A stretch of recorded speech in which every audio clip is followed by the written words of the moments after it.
نہیں بلال، تمہیں تو خریدنے والے نے اللہ کے لیے خریدا تھا، آج تم سے قیمت کون طلب کر سکتا ہے؟ بس جو اذان حضور کو پسند تھی نا وہ اذان ہم سننا چاہتے ہیں۔ بلال نے کہا نہیں، میں اذان نہیں دے سکوں گا۔ کیوں؟ کیونکہ اذان دیتے وقت جب میں میرے آقا کا نام لیتا تھا تو اس وقت میں حضور کا چہرہ دیکھتا تھا، اب وہ چہرہ نہیں دکھے گا، میں اذان نہیں پڑھ سکتا۔ یہ رونا تھا بلال، یہ صحابہ کا عشق تھا، یہ ان کے آنسو تھے جو آج ہماری آنکھوں میں نہیں ہے۔ ریل پر بچھائیں تو پر کو خبر نہ ہو، کانٹا میرے جگر سے غم روزگار کا، یوں کھینچ لیجئے کہ جگر کو خبر نہ ہو، فریاد امتی جو کرے حال زار میں، ممکن نہیں کہ خیر بشر کو خبر نہ ہو۔ کہتی تھی یہ براق سے اس کی سبک روی، یوں جائیے کہ گرد سفر کو خبر نہ ہو۔ اے شوق دل یہ سجدہ گر ان کو روا نہیں، اچھا وہ سجدہ کیجئے کہ سر کو خبر نہ ہو۔ ایسا گما دے ان کی ولا میں خدا ہمیں، ایسا گما دے ان کی ولا میں خدا ہمیں، ایسا گما دے ان کی ولا میں خدا ہمیں، ڈھونڈا کرے پر اپنی خبر کو خبر نہ ہو۔ فرماتے ہیں یہ دونوں ہیں سردار دو جہاں، فرماتے ہیں یہ دونوں ہیں سردار دو جہاں، اے مرتضی عتیق و عمر کو خبر نہ ہو، اے مرتضی عتیق و عمر کو خبر نہ ہو۔ ان کے سوا رضا کوئی حامی نہیں جہاں، ان کے سوا رضا کوئی حامی نہیں جہاں، گزرا کرے پسر پہ پدر کو خبر نہ ہو۔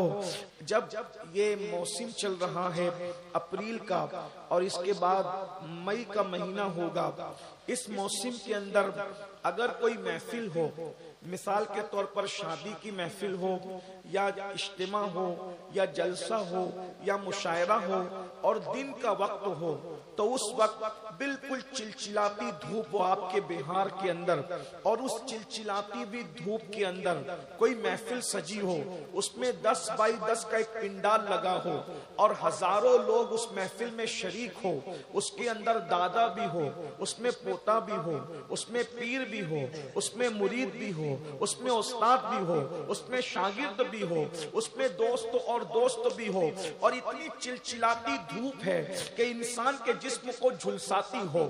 اب ہم لوگ، میں شکایتاً نہیں کہہ رہا ہوں، صرف آپ کو احساس ہو جائے، ہم لوگ ٹرین سے نکلے اے سی ڈبے سے، جیسے ہی ہم لوگ مظفر پور ریلوے اسٹیشن کے باہر نکلے، ایسا لگ رہا تھا جلدی سے بھاگ کر گاڑی میں بیٹھ جاؤ، اتنی شدت کی دھوپ تھی۔ حالانکہ اس وقت کم و بیش میرے خیال سے 3:30 کے قریب ہو رہے تھے، یعنی ڈھلتا ہوا سورج تھا، اس وقت بھی اتنی شدت کی دھوپ تھی کہ ہم چاہتے تھے کہ جلدی سے دوڑ کر گاڑی میں بیٹھ جائیں۔ یہ حقائق ہے، یہ سچائی ہے۔ بتاؤ، ہزاروں کا مجمع ہو اور 10 بائی 10 کا پنڈال ہو تو کون چاہے گا کہ وہ دھوپ میں کھڑا رہے اور کون چاہے گا کہ وہ سائے میں آئے؟ یقیناً میں یہ بات بالکل سچائی کے طور پر کہتا ہوں، باپ بیٹے کی پرواہ نہیں کرے گا، دادا پوتے کی پرواہ نہیں کرے گا، بھائی بھائی کی پرواہ نہیں کرے گا، سب لوگ اس پنڈال میں آنے کی کوشش کریں گے، لیکن پنڈال تو بڑا مختصر ہے، ہزاروں لوگ اس میں آ بھی نہیں سکتے۔ میرے بھائیوں، ذرا توجہ کرو، ذرا غور کرو، اللہ اکبر، چوتھے آسمان پر سورج ہے، پیٹ کی طرف سے چمک رہا ہے، پوری دنیا کو حرارت میں لیے ہوئے ہے، پوری دنیا کو تپش میں لیے ہوئے ہیں۔ اللہ اللہ، ہم اس وقت سایہ تلاش کرتے ہیں جب سورج تمازت اپنی پھیلاتا ہے۔ اس دن کیا ہوگا جس دن کے بارے میں قرآن کہتا ہے القاریۃ ما القاریہ وما ادراک ما القاریہ۔ اللہ پاک ارشاد فرماتا ہے، دل کو دہلا دینے والی، تو نے کیا جانا دل کو دہلا دینے والی کیا ہے؟ اللہ اکبر، یوم یکون الناس کالفراش المبثوث، اس دن انسان کا حال یہ ہوگا جیسے پھیلے ہوئے پتنگے، انسان کی حیثیت پتنگوں کی طرح ہوگی۔ وَتَكُونُ الْجِبَالُ كَالْعِهْنِ منفوش، اور اس دن پہاڑ اللہ اکبر بکھرے ہوئے اون کے دھاگوں کی طرح ہوں گے، دھنکی کی طرح ہوں گے۔ اللہ اکبر، ذرا غور فرمائیں، یہ جلسے کے ناظم کی مبالغہ آرائی نہیں ہے، یہ میرے اللہ کا کلام ہے۔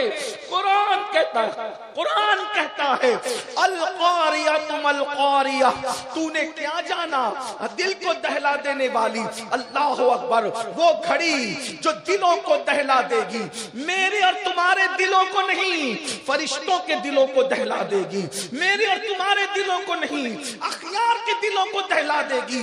اللہ اللہ، آج چوتھے آسمان پر سورج ہے، پیٹ کی طرف سے چمک رہا ہے، ہم سائے کی تلاش میں ہیں، لیکن میرے اللہ تیری عظمتوں پر قربان، یا رسول اللہ آپ کی رحمتوں پر قربان، اس دن کے لیے بھی سہارا بتا دیا۔ میرے آقا فرماتے ہیں وہ قیامت کا دن، کون سا قیامت کا دن؟ جس میں سورج چوتھے آسمان پر نہیں ہوگا، کیونکہ اس دن آسمان ہی نہیں ہوں گے، آسمان پھٹ چکے ہوں گے، آسمان پھٹ چکے ہوں گے، آسمان ریزہ ریزہ ہو چکے ہوں گے، زمین کا وجود ختم ہو چکا ہوگا، زمین شعلے اگل رہی ہے اور سورج آگ برسا رہا ہے۔ سورج اور انسان کے سر کے درمیان صرف ایک ہاتھ کا فاصلہ ہے، سوا نیزے کا فاصلہ ہے۔ تمہارے میرے رسول نے، سچے رسول نے فرمایا جس دن کوئی سایہ نہیں ہوگا، قیامت کے دن کوئی سایہ نہیں ہوگا، ایک سایہ ہوگا، اللہ کے عرش کا سایہ ہوگا، اللہ کے عرش کا سایہ۔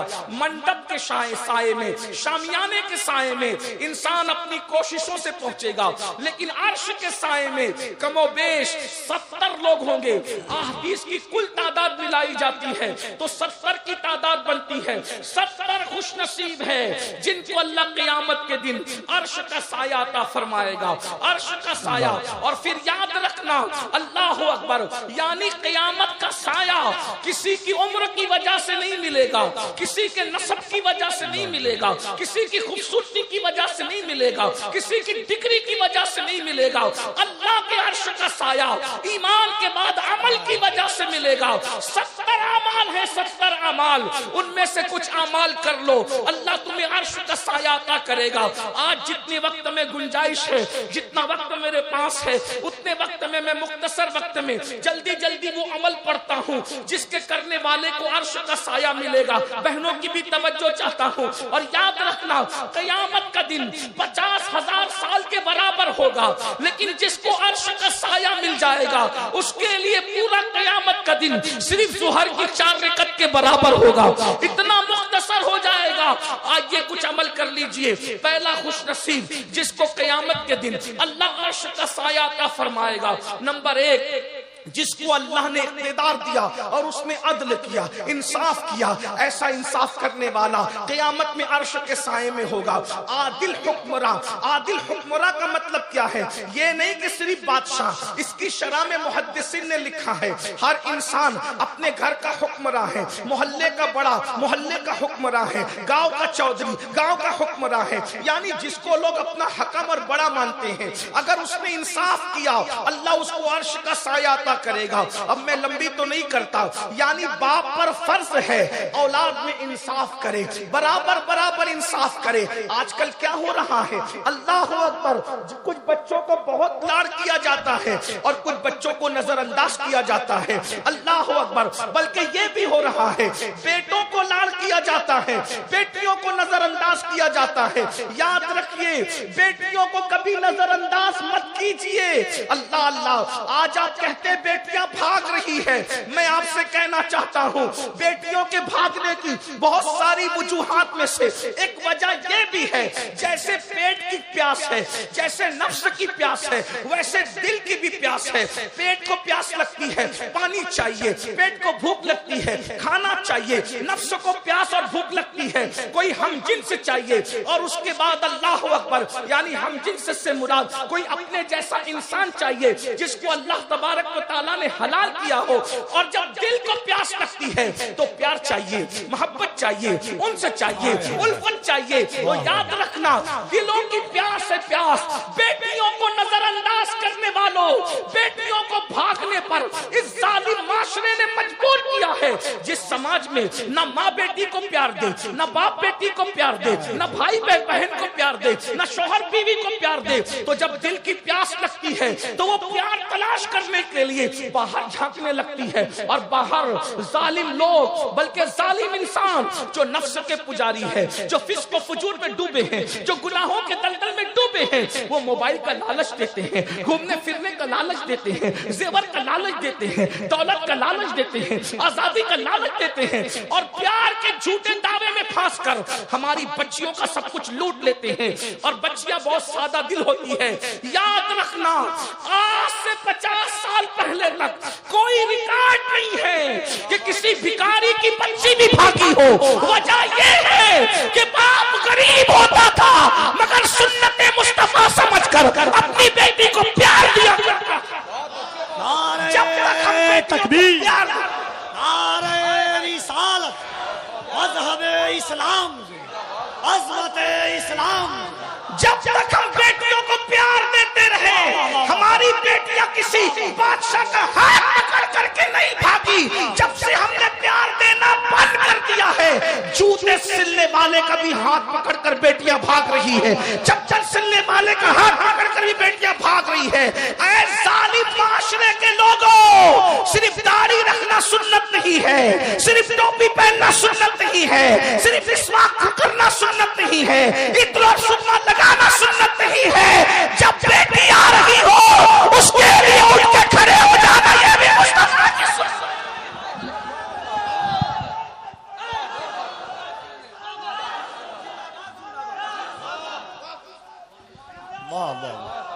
عظمت سیدہ پر میرے ماں باپ قربان، لیکن بیٹی کی آمد پر کھڑے ہونا یہ بھی مصطفیٰ جان رحمت کی سنت ہے۔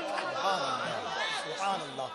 پیر کے ہاتھ چومے جائیں یہ اپنی جگہ ہے، لیکن بیٹی کا ماتھا چومنا مصطفیٰ جان رحمت کی سنت ہے۔ بیٹیوں کو ذلیل کرتے ہو۔ جس سماج میں بیٹیاں ذلیل کی جائے وہ سماج کی بیٹیاں، بلکہ ایک بات کہوں، ایک جملے میں عرض کر کے آگے گزرتا ہوں ورنہ میں اپنی پوری بات نہیں رکھ سکوں گا۔ جہاں بیٹی کو بیٹی کا درجہ دیا جائے وہاں بیٹیاں کبھی نہیں بگڑتی، بس اتنی بات ہے۔ جہاں بیٹی کو بیٹی سمجھا جائے وہاں بیٹی کبھی باہر کسی سے دل نہیں لگاتی۔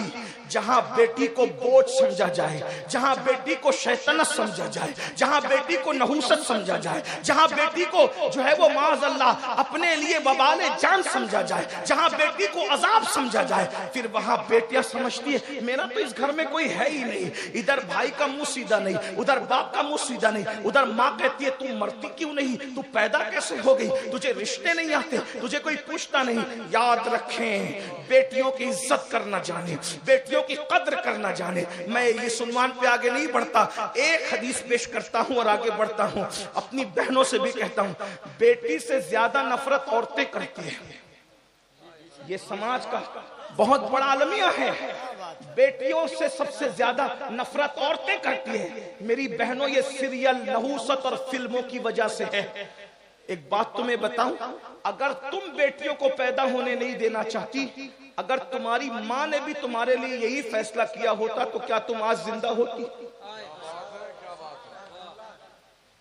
بیٹیوں کو بوجھ مت سمجھو، بس اتنا سمجھ لو، حدیث پاک میں آتا ہے، اللہ کے رسول علیہ السلام فرماتے ہیں جب بیٹی کسی کے گھر میں پیدا ہوتی ہے اس گھر میں فرشتوں کا نزول ہوتا ہے اور چاروں طرف سے فرشتے اس بیٹی کو گھیر کر کے کہتے ہیں، اے کمزور جان سے پیدا ہونے والی کمزور جان، جب تک تو اس گھر میں رہے گی ہم تیرے ساتھ رحمت کے فرشتے اس گھر میں موجود رہیں گے۔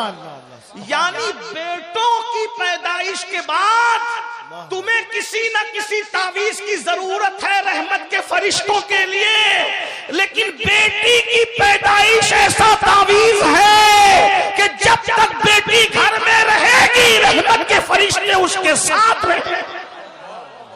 اگر رسول اللہ کی بات پر یقین ہے تو رسول اللہ نے فرمایا کہ جب تک بیٹی گھر میں رہتی ہے پیدا ہونے کے بعد سے رحمت کے فرشتے اس کے ساتھ ساتھ گھر میں، تو اولاد کے ساتھ انصاف کرو، عدل کرو، اپنی بیٹیوں پہ ظلم مت کرو، بیٹوں پر بھی مت کرو، بیٹوں کو بھی نظر انداز مت کرو۔ ایک بات کہوں، آج کل بیٹوں کو بھی کہیں کہیں نظر انداز کیا جاتا ہے، بیٹوں کو بھی مت کرو، انصاف کرو۔ کیسا انصاف؟ ام المومنین سیدہ عائشہ صدیقہ کی بارگاہ میں ایک عورت آئی، سیدہ نے اس کو ایک کھجور دی، کھجور دینے کے بعد اس کے ساتھ 2 بیٹیاں تھیں، سیدہ عائشہ صدیقہ کی دی ہوئی کھجور کو اس نے برابر برابر 2 ٹکڑے کیا اور دونوں بچیوں میں تقسیم کر دیا۔ سیدہ عائشہ کو بہت حیرت ہوئی، رسول اللہ تشریف لائے صلی اللہ علیہ وآلہ وسلم، تو آقا سے انہوں نے عرض کی آقا وہ عورت کو میں نے کھجور دی، اس نے برابر برابر تقسیم کر دیا۔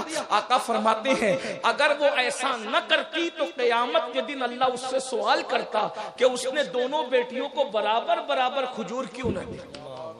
اب توجہ کریں، کبھی لوگ بڑی بیٹی کو زیادہ چاہتے ہیں تو بہت دیتے ہیں، چھوٹی کو نظر انداز کر دیتے ہیں، چھوٹی کو چاہتے ہیں تو بہت دیتے ہیں، بڑی کو نظر انداز۔ لینے دینے میں انصاف، بس ایک چیز میں چھوٹ ہے، ایک چیز میں دل پر تمہارا قبضہ نہیں ہے۔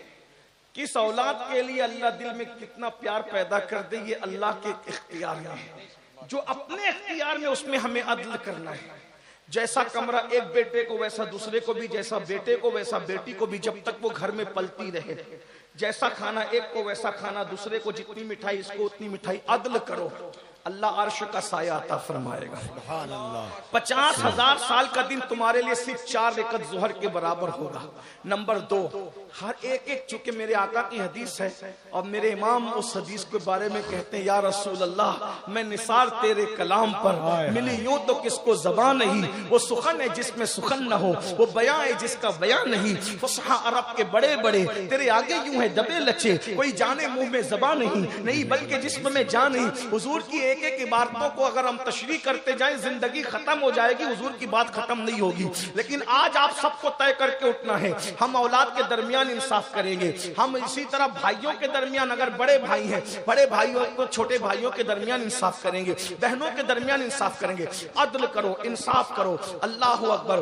بلکہ بہت باتیں ذہن میں آتی ہے لیکن یہاں پر دوسرا خوش نصیب جس کو قیامت کے دن عرش کا سایہ ملے گا، آقا ارشاد فرماتے ہیں وہ جوان جس نے اپنی جوانی کو گناہوں سے بچا کر کے گزار دیا، یعنی جس کی جوانی اللہ کی عبادت میں گزری ہو، گناہوں سے بچا کر کے گزری ہو، ایسے جوان کو اللہ قیامت کے دن عرش کا سایہ عطا کرے گا۔ میرے سامنے جتنے لوگ بیٹھے ہیں 90% نوجوان ہے، بڑا سنہری موقع ہے، بڑا خوبصورت موقع ہے، بڑا گولڈن چانس ہے، بس اتنا کرنا ہے اپنی جوانی کو گناہ سے بچاؤ، گناہ سے بچا کر کے گزارو۔ کبھی کبھی ہم لوگوں کی تقریر سن کر جوان مایوس ہوتے ہیں، کیا ہم معاذ اللہ مسلمان ہیں تو ہمیں انجوائے کرنے کی اجازت نہیں، ہم انجوائے نہیں کر سکتے؟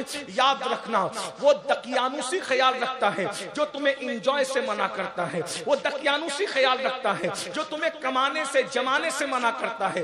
ہمارا مذہب پوری دنیا میں ایک ہی مذہب ہے جسے مذہب اسلام کہتے ہیں، جتنے انجوائے کی اجازت اسلام دیتا ہے کوئی مذہب نہیں دیتا، جتنا دولت کمانے اور جمانے کی اجازت اسلام دیتا ہے کوئی مذہب نہیں دیتا۔ ابھی آپ نے حضرت شمس ملت سے زکوٰۃ کے معاملات سماعت فرمائے، بھائی زکوٰۃ کون دے گا؟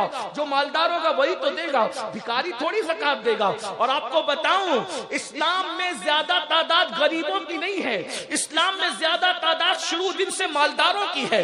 دور فاروقی میں ایک بندہ یمن سے زکوٰۃ کی رقم لے کر کے چلتا ہے اور مدینہ منورہ تک غریب ڈھونڈتا ہے، غریب تو غریب یمن سے لے کے مدینہ منورہ تک فاروق اعظم کے دور میں کوئی غریب نہیں ملتا تاکہ جس کو زکوٰۃ دی جا سکے۔ تو پتا چلا جتنے مالدار ہم تھے ہم ہیں، کوئی ہو نہیں سکتا۔ 1857 سے پہلے کلکتہ کے ایک ایک مسلمان تاجر کے گھر میں جتنی دولت ہوتی تھی برطانیہ کے شاہی خزانے میں اتنی دولت نہیں ہوتی تھی۔ انگریز پاگل تھا جو انگلینڈ چھوڑ کے انڈیا آیا تھا، انڈیا میں اس کو دکھ کیا رہا تھا؟ کیا بات ہے؟ سونے کی چڑیا کس نے بنایا تھا؟ سونے کی چڑیا تم نے بنایا تھا، مگر کب تک یہ بھی بتا دو۔ انجوائے کرو، بھرپور انجوائے کرو، دولت کماؤ، اچھے کپڑے پہنو، اچھے چپل پہنو، اچھے جوتے پہنو، اچھے موبائل، اچھی گاڑیاں، اچھی سواریاں، اچھے عطر، اچھے خوشبو. بلکہ بات کہوں، اللہ نے دیا ہے تو اتنا قیمتی پہن کے نکلو کہ اگر بس میں بیٹھو تو بازو میں بیٹھنے والے کو اپنی اوقات یاد آنا چاہیے کہ اب بھی یہ کچھ ہے. عزت سے جیو، سر اٹھا کے جیو، وقار کے ساتھ جیو. اللہ اکبر. کس نے کہہ دیا کہ پیون والا پہننا، روکھی سوکھی کھانا یہ اسلام ہے؟ وہ دین سمجھا ہی نہیں بیچارہ. جس نے روکھی سوکھی کو اسلام قرار دیا، جس نے پیون والے کو اسلام قرار دیا. یاد رکھنا، رسول اللہ نے اگر پیون کا لباس پہنا ہے تو صرف ان کا خیال کر کے جو امت میں 2.5% غریب ہوں گے ان کا خیال کر کے. کیونکہ اگر حضور پیون والا نہیں پہنتے تو مجھ جیسے غریب لوگ کہتے میں رسول اللہ نے تو بہت قیمتی پہنے، اب میں قیمتی کہاں سے لاؤں کیونکہ میری اوقات نہیں ہے. تو رسول اللہ نے 2.5% ہم جیسے غریبوں کا خیال کرتے ہوئے کبھی پیون والا پہن لیا، اور مالداروں کا خیال کرتے ہوئے 27 اونٹ دے کر ایک جبہ خرید کر کے بتا دیا کہ مال ملے تو قیمتی پہننا بھی مجھ محمد کی سنت ہے، اور نہ ملے تو پیون والا پہننا بھی محمد رسول اللہ کی سنت.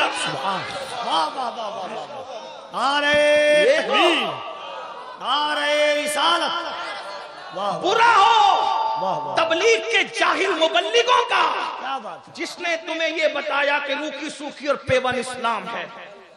آپ مجھے بتائیں 27 اونٹ دے کر رسول اللہ نے ایک جبہ خریدا. اگر ایک اونٹ کی قیمت آج کے حساب سے 1 لاکھ بھی پکڑ لے تو کتنے ہو جاتے ہیں؟ 27 لاکھ کا ایک جبہ میرے نبی نے پہنا. اسی لیے تو ہماری آنکھیں چوندیاتی نہیں ہیں. ایک شخص نے کہا وہ فلاں ملک کا وزیر اعظم روزانہ نیا پہن رہا ہے. میں نے کہا کسی اور کو دھوس دے، بیت المال کا چرا کے پہن رہا ہے تو ہمیں کیا متاثر کرے گا؟ ہمارے نبی نے خود کما کر 27 اونٹوں کا ایک جبہ پہن کر کے بتایا ہے جس کا ہم کلمہ پڑھتے. ہمارا مذہب مالدار. انجوائے کیجیے لیکن یہ نہیں ہے تو استعمال کیجئے، نہیں ہے تو قناعت کیجئے. جتنی چادر اتنا پیر پھیلائیے، حرام میں مت پڑیے، جوئے سے مت کمائیے، لاٹری سے مت کمائیے. محنت کر کے مالدار بنو، اور اللہ کے خزانے میں کسی چیز کی کمی نہیں ہے. دن کو محنت کرو، رات کو اللہ سے ہاتھ پھیلا کر کے مانگو. چھپر پھاڑ کر نہ دیا تو پھر غلامی لکھنے کے لیے تیار. دن کو بازار میں محنت کرو، رات میں اللہ کی بارگاہ میں طلب کرو. انجوائے اپنا مذہب، اپنے مذہب سے بڑھ کر کہیں انجوائے نہیں. گھومنے پھرنے کی اجازت ہمارے مذہب میں، اچھا کھانے کی اجازت ہمارے. کچھ لوگ یہ کہتے ہیں حضور بہت کم کھاتے تھے. میں نے کہا بالکل یہ بھی سنت ہے، لیکن کبھی اتنا بھی کھایا اور ہمارے لیے سنت بنایا. لوگ آدھے دین کو کیوں پیش کرتے ہیں؟ پورا دین کی پوری حدیث میں نظر ہے. ایک دن بکری ذبح کی گئی، بکری ذبح کی گئی. حضور علیہ السلام کو دستانے، بہت دستانے سمجھتے، بکری کے آگے کا جو حصہ ہوتا ہے اس کو دستانے کہتے. حضور کو بہت پسند تھے. آگے کا حصہ، آگے کا جو ہوتا ہے وہ پیر کے اوپر کا حصہ، اس کو دستانے کہتے ہیں. حضور علیہ السلام میں نکال، ہانڈی میں سے دستانہ نکالا گیا. حضور کو بہت پسند تھا، کھا لیا. فرمایا دوسرا نکال، دوسرا بھی نکالا. فرمایا تیسرا نکال. نکالنے والے نے کہا یا رسول اللہ 2 ہی ہوتے، تیسرا نہیں ہوتا. مسکرا کے فرمایا میں نے کہا تھا جب تک میں کہتا جاتا ہانڈی سے نکلتا جاتا. بھائی 2 دستانے کتنے ہوتے ہیں؟ 2 دستانوں کا وزن کتنا ہوتا ہے؟ تو پتا چلا جب نہ ملے تو پیٹ پر پتھر باندھنا بھی سنت ہے، اور جب مل جائے تو پھر 2 دستانے کھا بھی سکتے ہیں. ہاں انجوائے کرو. کون کہتا ہے اسلام میں انجوائے نہیں ہے؟ بھائیو اوروں کے یہاں مذہبی بننا ہے تو شادی نہیں کر سکتے، اور یہاں تو مذہب کی تعلیم ہے. فَانْكِحُوا مَا طَابَ لَكُم مِّنَ النِّسَاءِ مَثْنَىٰ وَثُلَاثَ وَرُبَاعَ. بہنوں کے ڈر سے ترجمہ نہیں کرتا، گھر جا کے کنز الایمان اٹھا کے دیکھ لیتا. گھر کے اس لیے کہ آپ کا خیال ہے تو ان کا بھی تو خیال ہے، ان کا زیادہ ہے، کیونکہ آپ آرڈر دے کر آتے ہو کہ امین القادری آ رہا ہے سید پکا کے رکھنا، تم پکا کے رکھنے کا آرڈر دے کر کے آتے ہو، تم نہیں پکاتے، لیکن روٹیاں تو ان کے ہاتھ کی کھاتے ہیں، تو کچھ تو احسان کا بدلہ احسان ہو، اس لیے ترجمہ نہیں کروں گا۔ فَانْكِحُوا مَا طَابَ لَكُم مِّنَ النِّسَاءِ، مثنى، ایک سے شروع نہیں کیا، ایک پہ ختم کیا اسلام، توجہ فرمائیں، ایک پہ ختم کیا ہے، مثنى وثلاث ورباع فَإِنْ خِفْتُمْ أَلَّا تَعْدِلُوا فَوَاحِدَةً۔ جتنے رضی اللہ رحمت اللہ علیہ ہمارے ہیں ان میں سے 90% سب ایک سے زیادہ ہیں، 10% میں سب ایک والے ہیں، 90% سب ایک سے زیادہ ہیں، اور رضی اللہ بھی کہتے ہیں، رحمت اللہ علیہ بھی کہتے ہیں، اور جو دوسرے کی طرف قدم بڑھائے تو اس کا بائیکاٹ بھی کرتے ہیں۔ کتنے نادان ہیں ہم لوگ، یاد رکھو بھائی، جن کو رضی اللہ اور رحمت اللہ علیہ کہہ رہے ہیں، اگر وہ 90% ایک سے زیادہ ہے تو پتہ چلا کہ ایک سے زیادہ کرنا عیب نہیں ہے، رضی اللہ کہلانے والوں کی سنت ہے، بلکہ سی رضی اللہ علیہ السلام کہلانے والوں کی بھی سنت ہے۔ اس کا خیال کرے۔ میں کیا کہتا ہوں، انجوائے، اسلام جتنا کہتا ہے کوئی نہیں کہتا اچھا کھاؤ اچھا۔ اب بتاؤ آپ ہمارے نبی کو کیا کیا پسند تھا کھانے میں؟ شہد، حلوہ، زیتون، یہ حضور کی پسند، بکری کا گوشت، مرغ کا گوشت، چاول، سرید، سرید کس کو کہتے ہیں؟ جو گوشت کے، بکری کے گوشت کے سالن میں روٹی جو کی اس کو ٹکڑے کر کے دانے سرید کہتے ہیں۔ سرید کھانوں کا سردار ہے، سید الطعام ہے۔ آپ سے پوچھنا چاہتا ہوں میرے بھائیوں، ذرا بتائیں تو کوئی ہے بھی ایسا جس کی پسند ایسی؟ آج کل لوگ پیدا ہو کے مر جاتے ہیں، دوسرے لوگ، ان کو کبھی زیتون نظر نہیں آتا، کھجور نظر نہیں آتا، پنیر نظر نہیں آتا، یہ حال ہے۔ اور میرے نبی کا وہ پسندیدہ کھانا ہے، یہ ہے، انجوائے کیجیے، بس کرنا کیا ہے، گناہ مت۔ پکنک پہ جاؤ، پھولوں کو دیکھو، تصور کرو یہ اتنا خوبصورت ہے، تو اس کو بنانے والے کے حسن و جمال کا عالم کیا ہوگا۔ پکنک پہ جا کے لڑکیوں کو پاپ کی نظر سے مت دیکھو، پکنک پہ جا کے عورتوں کو حرام نظر سے مت دیکھو، تتلیوں کو دیکھو کہ یہ اتنی خوبصورت ہے۔ جب اللہ نے مخلوق حقیر کو اتنا خوبصورت بنایا تو جس کو اپنی قدرت کا شاہکار بنایا ہوگا اس محمد الرسول اللہ کو کتنا خوبصورت بنایا ہوگا۔ ارے جب سنبل کا پودا اتنا خوبصورت ہے تو حبیب کی زلفیں کتنی خوبصورت ہوگی، جب نرگس کا پودا اتنا خوبصورت ہے تو حبیب کی آنکھیں کتنی خوبصورت ہوگی، جب گلاب کی پنکھڑیاں اتنی حسین ہیں تو لب مصطفیٰ کی نزاکت کتنی خوبصورت ہوگی۔ امام نے یہی فرق ہے انجوائے کرنے والے پاک دامنوں کا اور بدی کرنے والوں کا۔ تم جاتے ہو تو پاپ کرتے ہو، اللہ والے پھولوں کو دیکھ کر کے نتیجہ نکالتے تھے، ہم تو پھولوں کو، تتلیوں کو، دریاؤں کو، سمندروں کو دیکھ کر عبرت حاصل نہیں کرتے، لیکن بریلی کا تاجدار میرا امام پھولوں کو دیکھ کر نتیجے پہ پہنچتا ہے، انہی کی بو مایہ سمن ہے، انہی کا جلوہ چمن چمن ہے، انہی سے گلشن مہک رہے ہیں، انہی کی رنگت گلاب میں ہے، اور کہتے ہیں وہی جلوہ شہر بشہر ہے، وہی جلوہ شہر بشہر ہے، وہی اصل عالم لہر ہے، وہی لہر ہے، وہی پیر ہے، وہی پاک ہے، وہی پاک ہے۔ نعرہ تکبیر، ذرا دونوں ہاتھوں کو اٹھا کر حضور کی عظمتوں کی بات ہے، نعرہ تکبیر، نعرہ رسالت، عظمت مصطفیٰ، ذکر مصطفیٰ، جمال مصطفیٰ، شان مصطفیٰ، سیرت مصطفیٰ، حسن مصطفیٰ، اخلاق مصطفیٰ، نعرہ تکبیر، نعرہ رسالت۔ جو دیکھو گے اس میں تمہیں جلوہ یار کی رانائیاں نظر آئے گی. جاؤ پکنک کرو, سب کچھ کرو, انجوائے کرو, بس گناہ مت کرو, نعت پڑھو, گانا مت گاؤ, وہ مخلوق کو دیکھو, اللہ کا جمال, اس کا تصور کرو, اس کا مشاہدہ کرنے کی کوشش کرو. 70 سال تک ذکر کرنے کا جو ثواب نہیں ملتا, ایک لمحہ اللہ کی تخلیق اور قدرت میں فکر کرنے پر اللہ وہ ثواب عطا فرما دیتا ہے. اس لیے جاؤ کرو, انجوائے کرو, کوئی بات نہیں. ایک بات بتاؤں, موزے بھی پہنو, مہنگے جوتے اگر اللہ نے دیا ہے نظر آنا چاہیے. امام اعظم ابو حنیفہ کا ایک مقتدی تھا, روزانہ پھٹے پرانے پہن کے آتا تھا. امام اعظم خود بھی اتنے مالدار تھے. پھر میں کہتا ہوں, رسول اعظم سے لے کے امام اعظم تک, امام اعظم سے لے کے غوث اعظم تک, اور غوث اعظم سے لے کر امام احمد رضا تک, ہمارے یہاں کوئی غریب مفلس ہوا ہی نہیں. ہمارے یہاں کوئی چندے کا بندہ نہیں ہے. یہ چندے کے دھندے تو 1857 کے بعد کے مولویوں نے شروع کیے, جن کے دیکھا دیکھی ہمیں مجبوراً کرنا پڑتا ہے کہ اگر ہم نہیں لیں گے تو پھر وہ لے کر چلے گا, ورنہ ہمارے یہاں تو چندے کا دھندا ہی نہیں تھا. اعلیٰ حضرت نے اپنی کتابیں خود چھپوائی ہے, لکھا بھی خود ہی ہے, چھپوایا بھی خود ہی ہے. یہ ہے, جاگیردار گھرانے سے تعلق رکھتے تھے. پورا خاندان جو تھا نا وہ آیا تھا افغان سے, اور جو ہے وہ کابلی پٹھان تھے یہ لوگ, اور بڑے مالدار تھے یہ لوگ. اور وہ جو سعادت یار خان صاحب جو اعلیٰ حضرت کے اجداد میں سے ہوتے ہیں, یہ وہ لوگ تھے بھائیوں کہ جو بادشاہوں کے یہاں شش ہزاری عہدے پر فائز تھے. یعنی آپ سمجھیں کہ یہ ہمارے یہاں کوئی غریب نہیں ہے. پھر میں یہ کہنے کہتا غریبوں سے, میں تمہیں ابھارنا چاہتا ہوں کہ غربت سے نکلو, غربت سے نکلو, مالدار بنو, کہ غربت کبھی کبھی انسان کو کفر تک پہنچاتا ہے. نوجوانوں ہمیں محنت کرنا ہے, ملک کو ہندوستانی میں نہیں پوری دنیا میں سر اٹھا کے جینا ہے, تو ہمیں 3 چیزوں پہ محنت کرنا ہوگا. میں پورے ہندوستان میں اس کو دہرا رہا ہوں.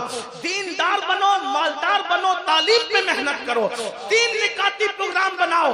دنیا نہیں تمہارے قدموں میں 11 سال میں جھک جائے تو پھر آپ جو چاہیں ہمیں سزا دے, لیکن محنت کر کے دیکھو, محنت کیجئے. کوئی غریب نہیں ہو, کوئی مفلس نہیں ہو, پلان بنائیے. مفتی صاحب نے زکوٰۃ کے لیے کیا بیان کیا, میں تو پورا بیان نہیں سن سکا.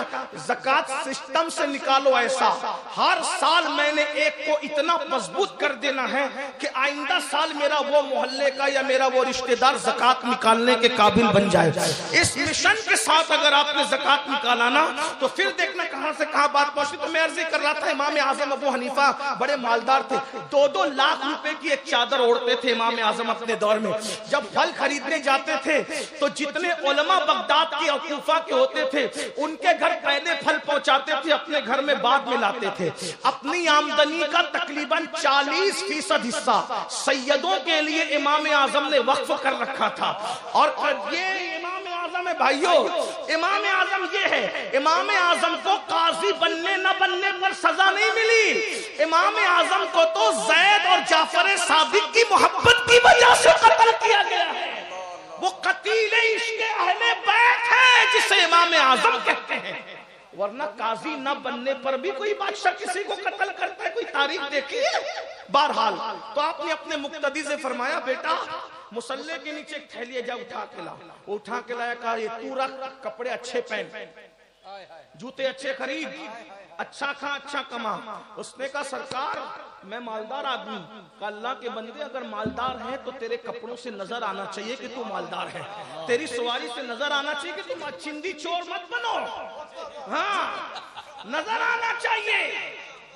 آپ اتنے چندی چور ہو گئے ہو کہ نعت خاں کو بھی 10 روپے کی نوٹ دیتے ہو. وہی مطلق کرے وہی پھٹی ہوئی, ہاں ناظم کو بھی ایسے. ارے حضور نے جب نعت سنی ہے تو نعت سننے پر اس وقت حضور کے پاس جو سب سے قیمتی چیز تھی نعت خاں کو وہ پیش کیا ہے. حضور علیہ السلام نے یمنی چادریں اڑائی حسان بن ثابت کو, میری دیوے مجھے واپس کرتے ہو, سید ہوں دے کے واپس نہیں لیتے ہم لوگ. سوراب میری غیرت سیادت کا سودا نہ کر, ہم لوگ ایک بار دیتے ہیں تو پھر واپس نہیں لیتے. کتنے بے نور چراغوں کو ضیاء دیتے ہیں. اہل بیت اپنے مریضوں کو شفا دیتے ہیں. مفتی صاحب مانگنے والوں ذرا کھل کے تقاضا کرنا، یہ بڑے لوگ ہیں تحفہ بھی بڑھا دیتے ہیں. عرض کیا کر رہا تھا، توجہ فرمائیں، دھیان دیں، آپ توجہ کریں. وہ فرمایا مال ہے تو مال نظر آنا چاہیے، سواری میں، کپڑوں میں، لباس میں، مکان میں عزت سے جینا سیکھو. اللہ اکبر. آ گئی بات تو اب آئیے ذرا. کچھ لوگ کہتے ہیں یہ اللہ والے لوگ کو زیب دیتا ہے اتنا ٹپ ٹاپ میں رہنا. میں نے کہا اللہ والے لوگوں کو ہی زیب دیتا ہے کہ وہ اتنے ٹپ ٹاپ میں رہا کرے. ہاں وجہ ایک مرتبہ امام حسن، بات آ گئی سن لیں. ایک بار امام حسن، کیسا حسن ہے، نبی نے اپنے پہلے بیٹے کا نام حسن رکھا. نبی نے اپنے پہلے بیٹے کا نام حسن رکھا. حسن مطلب اچھا، اسی لیے پوری دنیا حسن کی برائی کرتی تھی پھر بھی حسن کہتی تھی. حسن کہہ کے برائی کرتی تھی. نبی کے نام رکھنے میں حکمت تو دیکھو. اور یہ نام نبی نے بھی نہیں رکھا، یہ جبریل نے بھی نہیں رکھا، یہ نام اللہ نے چھپا کے رکھا تھا کہ نبی علی کی پشت سے جس کو پیدا کروں گا ہوگے علی کی پشت سے، لیکن بیٹے تو تیرے بناؤں گا. ان کے نام چھپا کے رکھوں گا. ایک کو حسن کہیں گے، دوسرے کو حسین کہیں گے. حسن حسین کے دشمن جب ممبروں پہ بیٹھ کے حسن حسین کی برائی کریں گے تو کہیں گے حسن ایسا، حسن ایسا، حسن ایسا، حسن ایسا. ارے جو حسن ہے وہ ایسا نہیں ہوتا. حسن کا مطلب ہوتا ہے، حسن کا مطلب ہوتا ہے اچھا. حسن کا مطلب ہوتا ہے ارے، بلکہ حسن کا اچھائی، بہت اچھا. اور صورت بنائی تھی نبی کی ہم شبیہ صورت. اور حسین کا مطلب بھی اچھا، لیکن حسین اس میں تصغیر ہے. اچھا یعنی حسین اچھا، حسن بہت اچھا. مطلب حسین بھی اچھا، حسن بہت اچھا. یہ اچھے لوگ ہیں، یہ اچھے لوگ ہیں. امام حسن ایک دن موڈ ہوا، میں نے بہت سجنا ہے آج، میں نے بہت سجنا ہے. جو رسول اللہ کا ہمشبی ہو آج اس کا موڈ ہو رہا ہے. کبھی کبھی اپنا بھی موڈ ہوتا ہے نا، آج میں نے سجنا ہے اور سجا کر. پھر ایک بات عرض کر دوں، سجا کر. کچھ نوجوان 30-35 سال کے ہو جاتے ہیں تو نہانا دھونا 3 دن تک نہیں نہاتے، 4 دن تک نہیں نہاتے. داڑھی رکھتے ہیں تو ہنسنے کی بات نہیں ہے، لیکن آپ ہنسے بھی تو مجھے کوئی پرابلم نہیں، لیکن غور سے سننا، دھیان سے سننا. داڑھی بھی رکھیں گے تو ادھر پھیل رہی ہے ادھر پھیل رہی ہے، کپڑے میں سے بھی بدبو آ رہی ہے، سب ہو رہا ہے. اور وہ کیا کہتے ہیں، ارے حضرت اب تو ہماری شادی ہو گئی نا، اب ہمیں کس کو بتانا ہے. میں نے کہا شادی سے پہلے جس کو بتانا تھا شادی کے بعد بھی اسی کو بتانا ہے. ہاں آج کل جو طلاقیں واقع ہو رہی نا، اس کو سنجیدگی سے لو. طلاقیں واقع ہو رہی نا، وجہ کیا؟ منہ میں بدبو آ رہی ہے، گٹکا کھا کے چلے جاتے ہو، سگریٹ پی کے چلے جاتے ہو. جب 2 منٹ میں تم سے بات نہیں کر سکتا بدبو والے منہ سے، تو وہ رات بھر کیسے برداشت کرتی ہوگی بیچاری. اللہ کے رسول علیہ السلام کی سنت ہے، حضور علیہ السلام کے منہ میں اتنی خوشبو آتی تھی کہ اگر کنویں میں حضور کا لعاب پڑ جائے تو 1400 سال سے آج تک کنواں مہک رہا ہے. کھارے کنویں میٹھے. لیکن ہماری تعلیم کے لیے رسول اللہ جب گھر جاتے تھے تو سب سے پہلے مسواک کرتے تھے، وضو کرتے تھے. یعنی جیسے میں چاہتا ہوں نا کہ میری بیوی مجھے سج دھج کے اچھی لگے، تو میری بیوی کی بھی خواہش ہوگی کہ میں بھی سج دھج کے اس کو اچھا لگوں. طلاق جو ہو رہی ہے نا، یا عورتیں مرد کے ہوتے ہوئے کسی اور کی طرف توجہ دیتی ہے، اس میں ایک وجہ یہ بھی ہے. اس کو ہنس کے ٹالو مت، یہ بہت سنجیدہ ٹاپک ہے. غسل کرو، اچھے رہو، اچھے کپڑے پہنو، عطر لگاؤ، خوشبو لگاؤ، سرما لگاؤ. اور آپ کو بتاؤں، ہم لوگ سجتے دھجتے ہیں نا، اور دوستوں سے اس طرح کے پوچھتے میں کیسا لگ رہا ہوں، ہے نا. لیکن میرے نبی جب سجتے تھے نا، ہائے ہائے، جس کو قدرت نے اتنا سجا کے بھیجا تھا کہ سجانے کی ضرورت نہیں تھی، پھر بھی وہ طالب امت کے لیے سجتے تھے. اور سج کر کے آ کر نئے کپڑے پہن کے ام المومنین سے کہتے ہیں عائشہ میں کیسا لگ رہا ہوں. ہائے ہائے. اس پر میں یہاں کے سنیوں کو نہیں کہوں گا کہ بولو سبحان اللہ، اس لیے کہ میں تو تمہارے عشق پہ چھوڑتا ہوں. یہ بات اگر میں نے خانقاہ میں صوفیہ کے درمیان کہی ہوتی، وہ اٹھ کر کے وجد کرتے کہ میں نے جملہ کتنا بڑا کہا. مفتی 4 ملت سیدہ عائشہ سے کہا عائشہ میں کیسا لگ رہا ہوں. اللہ اللہ جس کے بارے میں کہے والضحیٰ واللیل اذا سجا، اللہ جس کے بارے میں کہے وما رمیت اذ رمیت ولکن اللہ رمی، اللہ جس کی آنکھوں کے بارے میں کہے ما زاغ البصر وما طغی، اللہ جس کے چلنے کے بارے میں کہے لا اقسم بہذا البلد، جس کے تبسم کے بارے میں کہے والنجم اذا ہوا، جس کے جھرمٹ مارنے کے بارے میں کہے یا ایھا المزمل، جس کے کمبل اوڑھنے کے بارے میں کہے یا ایھا المدثر۔ اللہ اکبر!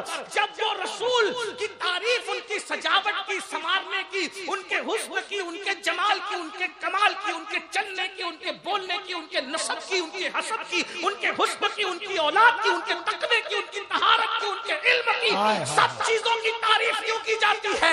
انا اعطیناک الکوثر، میں نے تجھے جو بھی عطا کیا کم نہیں دیا، ہر چیز میں نے تجھے کثرت سے عطا کی ہے۔ انا اعطیناک الکوثر، ساری کثرت باتیں یہ ہیں، ہر چیز کثرت سے دی۔ وہ اپنی محبوبہ سے پوچھ رہے ہیں، محبوبہ محبوب رب اللہ، عائشہ میں کیسا لگ رہا؟ اب وہ تو عائشہ تو پھر عائشہ ہے، ماں عائشہ تو پھر عائشہ ہے۔ کیا جواب دیا؟ یا رسول اللہ، او یا رسول اللہ، آپ کیسے لگ رہے ہیں؟ ارے زلیخا کی سہیلیوں نے یوسف کو دیکھا تو اپنی انگلیوں پہ وہ چھری پھیر لی، اگر وہ آپ کو دیکھ لیتی انگلیاں نہیں کاٹتی، اپنے دلوں کے ٹکڑے ٹکڑے کر۔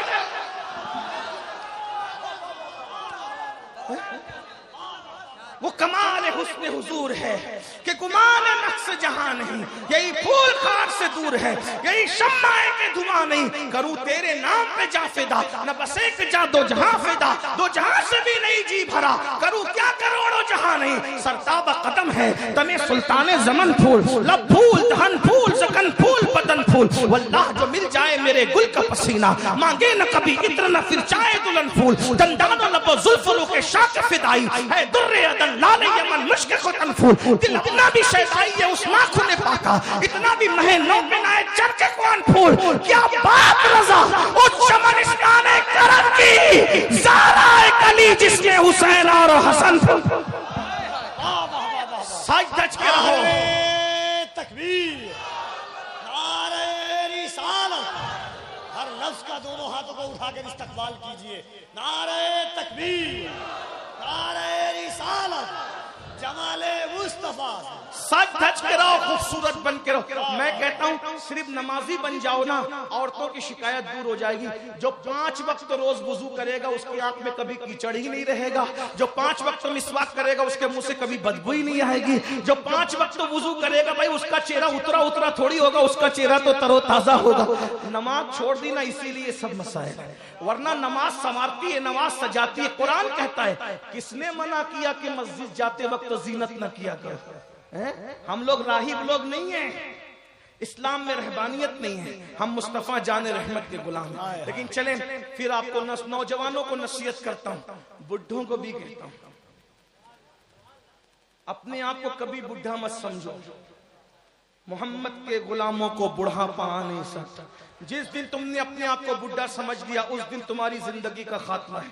بڑھیا لوگوں سے بھی کہتا ہوں کہ بڑی اماں کبھی اپنے آپ کو بڈھی مت سمجھنا، ہمت ہے، حوصلہ ہے۔ صلاح الدین ایوبی نے کہا تھا، میری بات ہنس کے نہ اڑائے، اگر آپ کو ہنسنے میں منع نہیں کروں لیکن اڑانا مت، میرے جملے بڑے قیمتی، گھر جا کے سوچنا میں گھر کی بنیادیں مضبوط کرنے کی بات کر رہا ہوں۔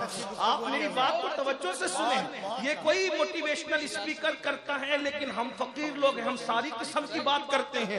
میرے بھائیوں توجہ کرنا، صلاح الدین نے کہا تھا 1000 مرتبہ جنگ ہار کر کے اتنا نقصان نہیں ہوتا جتنا ایک مرتبہ جو ہے وہ ہمت ہار کے نقصان ہوتا ہے۔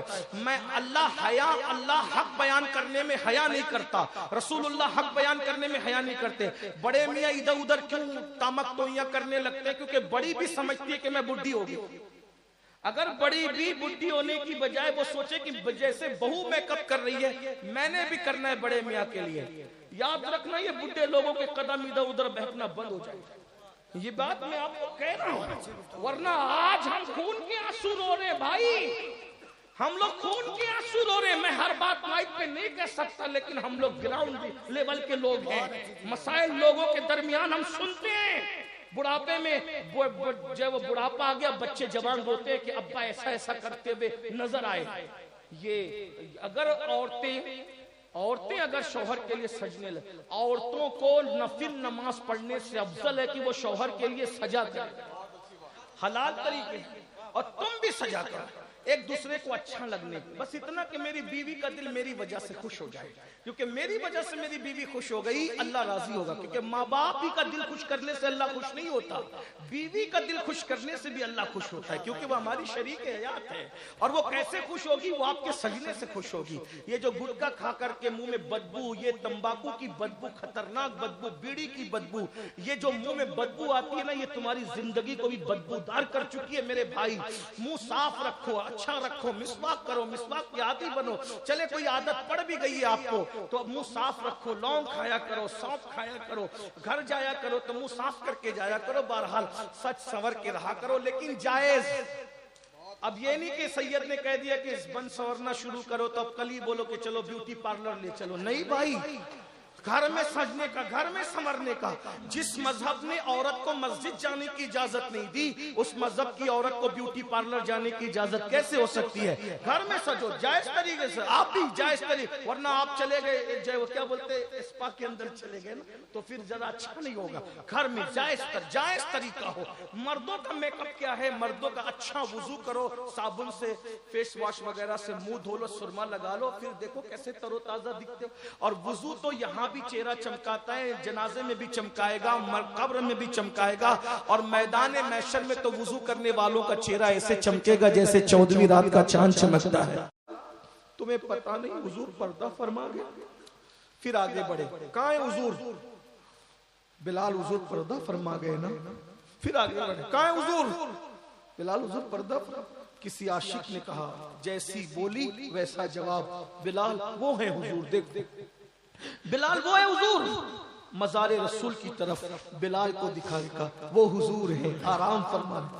بلال حضور کے مزار انور سے لپٹ گئے ہوں گے، لپٹ کے کہتے ہوں گے یا رسول اللہ، بلایا تھا پھر پردہ کر لیا، بلایا تھا پھر حجاب کر لیا، بلایا تھا پھر پردے ڈال دیے۔ حضور پردہ اٹھائے نا۔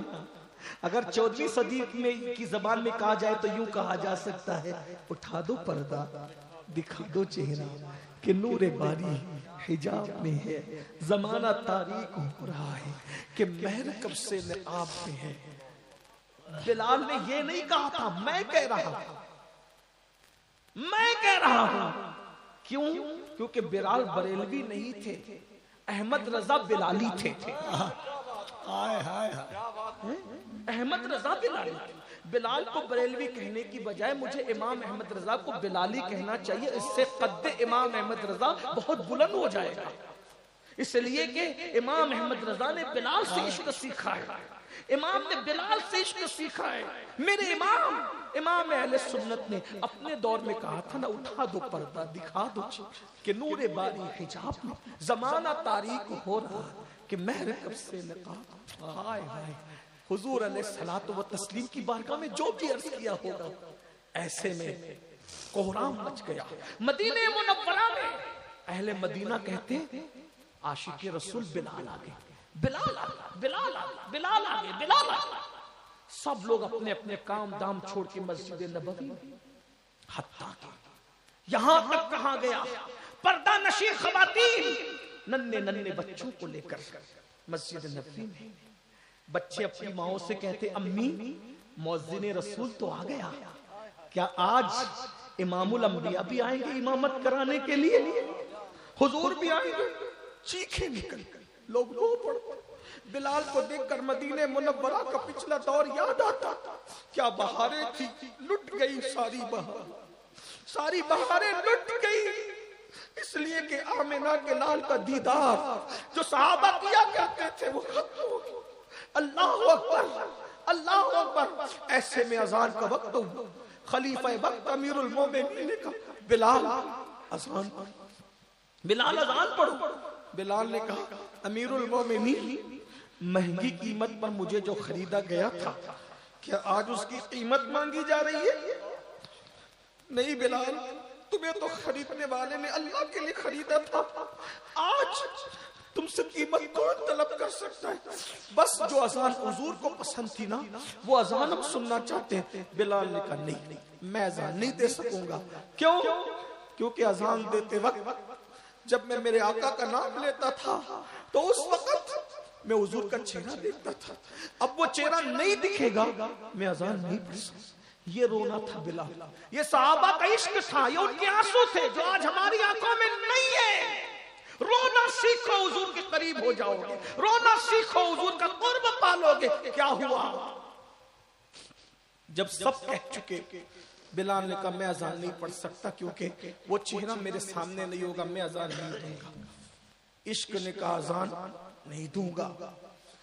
کسی نے کہا رکو، بلال کی کمزوری ہمیں پتہ ہے، یہ سب کی بات کاٹ دیں گے لیکن کن کی نہیں کاٹیں گے ہمیں پتہ ہے۔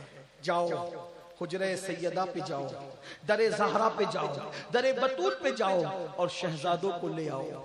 جب شہزادے کہیں گے نا حسنین کریمین تو اس وقت بلال ضرور اذان پڑھیں گے۔ شہزادے آئے، دونوں طرف سے ہاتھ پکڑا، چچا جان، او چچا بلال، جو اذان نانا کو سناتے تھے وہ ہمیں بھی سناؤ۔ دونوں کا رخ دیکھا، ایک سینے تک حضور کے مشابہ تھے، دوسرے سینے سے پیر تک تصویر مصطفیٰ نظر آ گئی۔ گال چومے، پیشانی چومی، سینے سے لگایا۔